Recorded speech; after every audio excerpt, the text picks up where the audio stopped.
we'll tie it into the parsha. But first, I want to say about non-Hasidic Shemaisa. But I saw this today in one of the maybe Hamadia magazine or something.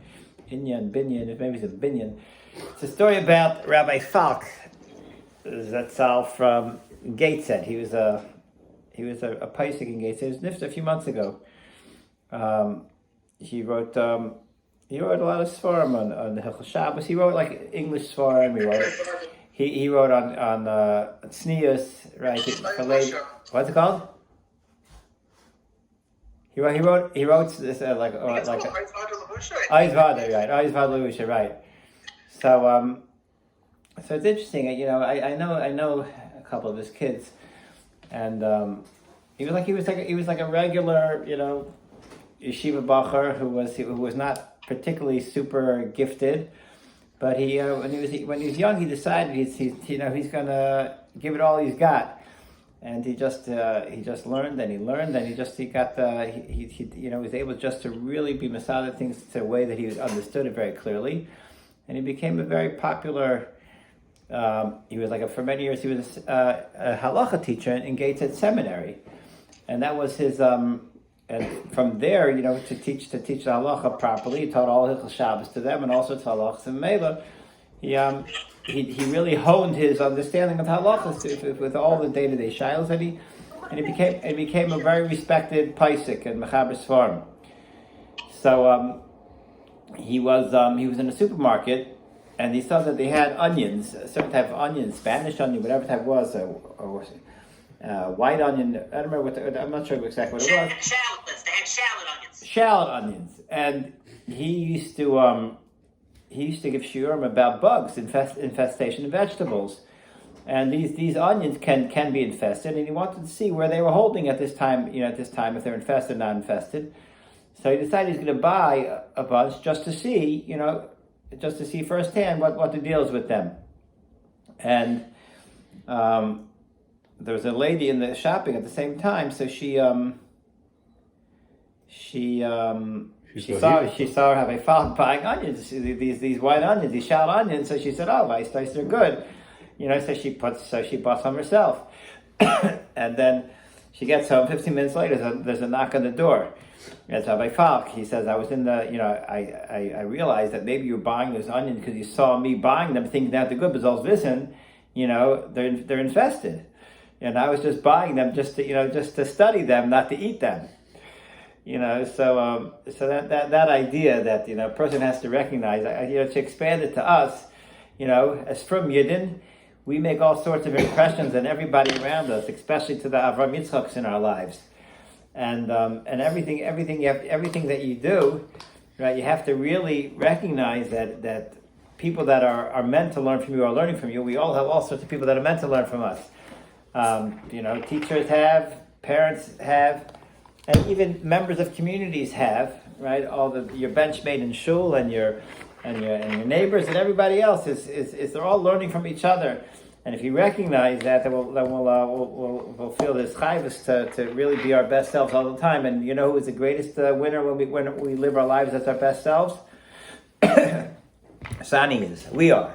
All of us are. I don't think I mentioned this on Thursday night. I was on mute, sorry. The pasuk of the Parsha Bikurim starts off with some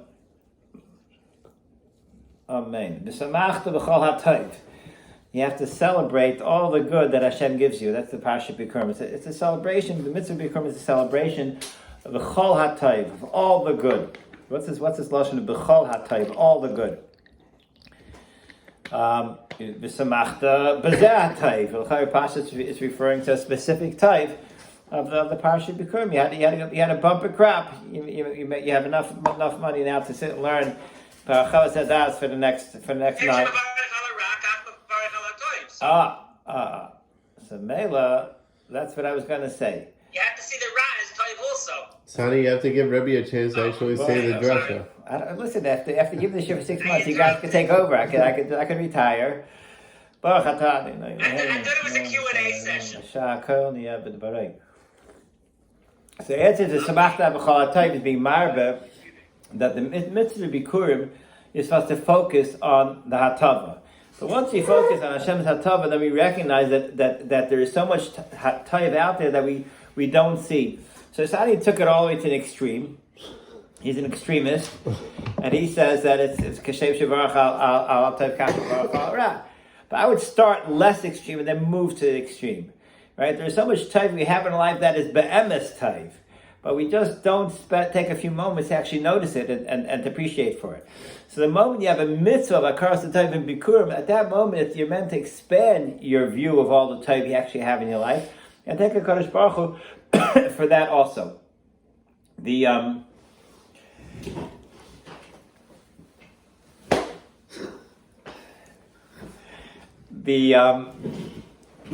going to be bugging me for the next hour if I don't get rid of it now. It's like sort of like it reminds me. It says that by Yehuda, Hapam Avodas Hashem, right?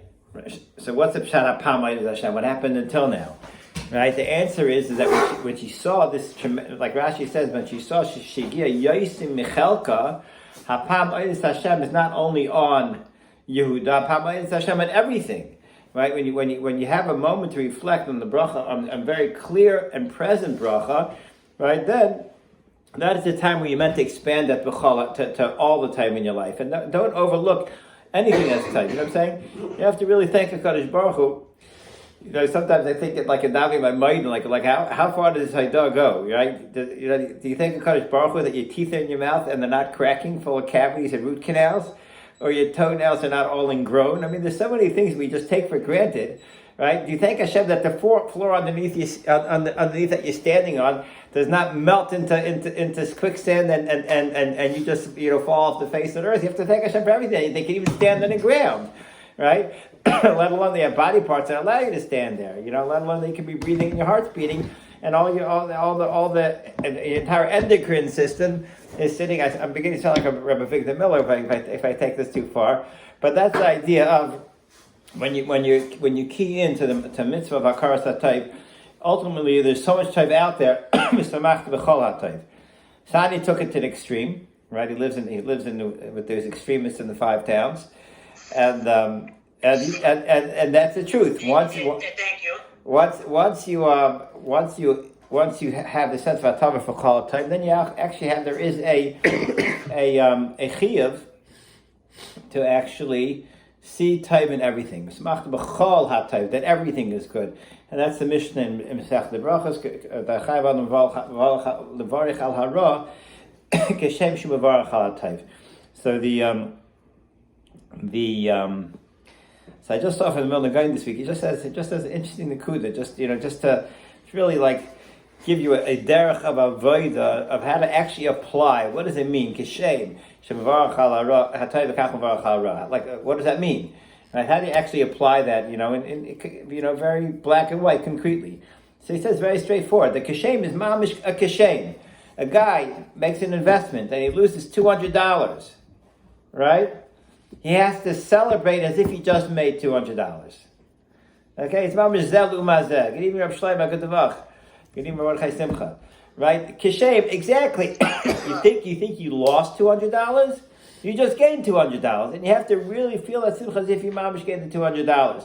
So just like that. But I don't for some reason I don't see you guys like all jumping for joy with that. When I saw it, I was like, whoa! It's just like take everything, just be mahapichin around, and he's not telling you to live your life delusional. He's telling you that this is the emes, right? The emes is like there was a Rebbe who sang the bracha to Hashem Elokeinu melech haolam she'asa li kol tzarki, right? And he's saying with such simcha and joy. And his Talmud asked him, Rebbe, you don't have anything you need.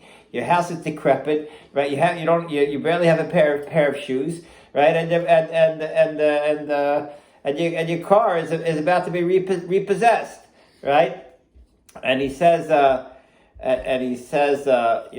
if that's the way Hashem made it, if I say that's exactly what I need, you know what I'm saying? And he's perfectly happy that that's exactly what I need. So the word is, you think you need $200, and when you have the $200, you're besimcha, right? When a person realizes that's exactly what he needs is to lose the $200, so he has the zel besimcha as getting exactly what he feels he needs, exactly what he feels is going to benefit him.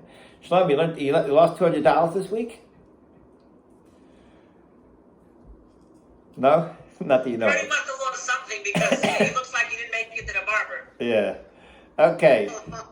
We have a barber No, gemara. but doesn't this border on isn't this on the borderline of like doing your status and trying to do what you need to do? I understand. Okay, so you lost $200. How are you supposed to be? That's not a question. That's what's on Hashem. Just say that whatever I need, I'm going to get. Well, you're taking it a step further. Right now, we're talking about how you react to things that go on in your life. How do you emotionally react? How do you operate now as far as your status? And that's a different shvuas. Every person has to learn a lot of Torah and to really develop. What they understand is the amount of status they need. Obviously, status very much depends on who you are, right? If the truth, it doesn't mean you can't change. If a person gets inspired, there are different stories of people that got inspired that it doesn't matter how much you work, you can get whatever you want. And they said, you know what, I'm only working 2 hours a day, and that was it. And sure enough, they had the same parnasa by the end of the year. So there are, what I'm saying, but that's really right now. We're not at the operational part yet. We're still at the emotional, the emotional response to what goes on in a person's life, which is again we're talking about the Simcha Shabbai, the Samachta b'chol hatayv. It does tell you a story about Simcha, about from the Ribnitzer Rebbe. I've said this story probably a million times, but I don't think I've said it in the last million years. And Tzvi looks like he needs a little bit of jolt of Ribnitz to get him going. There was a Yid who did not have any children for many years, and he was coming to the Ribnitzer Rebbe and asking, for a brach to have a child. And the Rebbe kept telling him he doesn't have an eitzah for him. Finally, one time he came to the Rebbe. The Rebbe says, "I don't have a ben zacha for you, but I have a maidel. There's a maidel available for you." So the fellow says, "Rebbe, I need a ben zacher." His name is Chassidish, right? I need a ben zacher, right? And he said, "I'm sorry, no ben zachers around. I just have a maidel available for you." So the guys realized that there is epis Eis Ratzon over here, right? And he wanted to somehow inspire to inspire the to nutzais from the Eis Ratzon to get a ben zacher. So he tells the Rebbe's Gabazeh, the Rebbe's going to the mikveh now. He says, "I'm going to give you $5,000. What I want you to do is I want you to jump into the mikveh with all your clothing on when the Rebbe's in the mikveh." You ever heard this one? I want you to jump into the mikveh with all your clothing on when the Rebbe's in the mikveh, and the Rebbe's gonna, when you splash in, he's gonna get all what's going on over here, and you're gonna tell him that the Yen is standing outside. He gave me $5,000 for this, and he wants a bracha for Ben Zachar. I'll pay you $5,000 to do this. So sure enough, the Rebbe's in the mikveh doing his yichudim. He's holding in one of those ilamas right between Bria and Yitzira, and also splash. And he looks up, and there's this guy standing there with a hat and his entire Hasidic levush, standing there in the mikveh. The Rebbe burst out laughing. He says, "Nein, ich bin nicht meshuga." Jan is standing outside the door. He gave me $5,000 to tell the Rebbe that you should give a bracha for Ben Zachar. So the Rebbe says, "Was kann ich tun?" I already told him, "Ich habe nicht a Ben Zachar. I only have a maidel for him." So the Gabba says, yeah, das ist far the Rebbe gelacht. This was before you laughed, all you had was a maid. But yet the Rebbe gelacht, and you're besimcha now. Avada with the Rebbe Simcha is Nisari the ganze Welt mit Simcha, and the Rebbe can bin schon for Ben Zacha. The Rebbe said, richtig. He says, Vatama Ben Zacha. Right? Correct, he's got Ben Zacha and Kachaba. Right? 9 months later, to the day. Whatever. He had a Ben Zacha within the next short amount of time. I thought you were going to say he had twins. No, he had a Ben Zacher. He was already promised the Megillah. He was already promised the Megillah. Yeah. I hear. So now you could say Chakira is a Zacher is obviously better than an Nekeva. Is it a pshat that a and the Keva plus, or is it Zacha bury a min bifnei asma? What's it best from the Keva? You have a right from here to the Keva plus. Okay. How does it work with the chromosomes? One's XY, one's XX. How does it work? One's... They always start off as a girl, and then Right. at a certain point, You have to be woke to answer such a question. No, wait. This sounds like the old biology that they used to teach. Right. We're gonna go through the different races of, in the United States and what their expected IQs are. I remember as a kid, right? We found one of these psychology books that went through like all the different races, Caucasians, this, that, then Southern Negroes, and they were like at the bottom, It was like very funny. I'm pretty sure those books were burned at the last BLM convention. But in chromosomes, how's it? I think girls are XY and boys are. How does it work?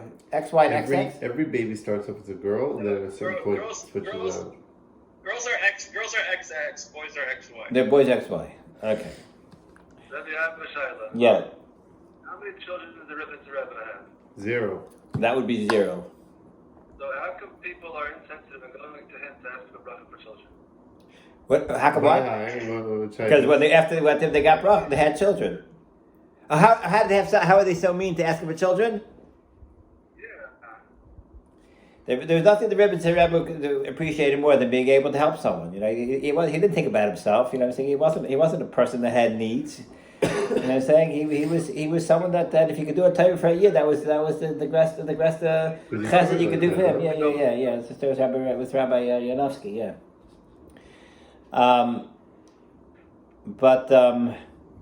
That is the Meister with the Ribnitzer Rebbe. And was Simcha brings to a person to the Welt. So we should talk about Zoche v'samachta b'chol ha'tov, and unser Simcha b'chol ha'tov is going to bring us nor goods from the goods, and it's going to bring us only gewaldige bracha that we would have, who knows, we might not have been Zoche to without all that gewaldige Simcha. Schus yagan alein makal Yisrael. You need a